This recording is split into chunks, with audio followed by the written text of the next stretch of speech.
accord de défense avec la France pour nous attaquer nous-mêmes à la guerre, accord de convention fiscale avec la France, le G5 Sahel. Moi, ce que j'attendais, ce n'était pas une transition, c'était un processus de pacification.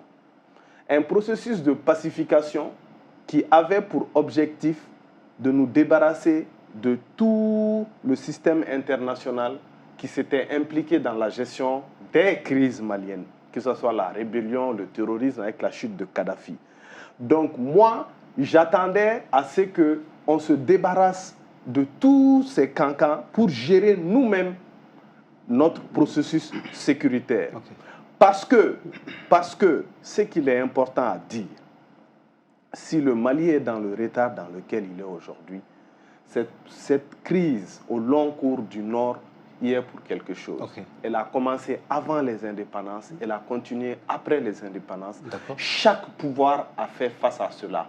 Donc quand je dis que j'attendais un processus de pacification, j'attendais un processus de pacification qui va mettre fin une bonne fois pour toutes à cette crise pour avoir de bonnes dispositions pour attaquer les vraies préoccupations des populations. Pour l'instant, sur les aspects préoccupations directes des populations, on ne peut que mettre des pansements, gérer les urgences. Mais par contre, en termes de bilan fondamental qui est historique à l'échelle de l'Afrique et du monde, c'est, je vais citer les 10 points très rapidement. Accord de défense avec la France pour nous attaquer nous-mêmes à la guerre, accord de convention fiscale avec la France, le G5 Sahel, le porte-plume des Nations Unies pour récupérer notre voix et notre souveraineté diplomatique.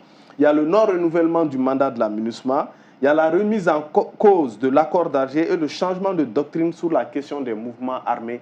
C'est-à-dire toute personne qui prend arme est un terroriste et doit être combattu. Ceux qui veulent négocier, on leur donne un cadre de négociation. Il y a surtout la création de l'AES, donc le retrait de la CEDEAO, la rupture avec la francophonie, etc. etc.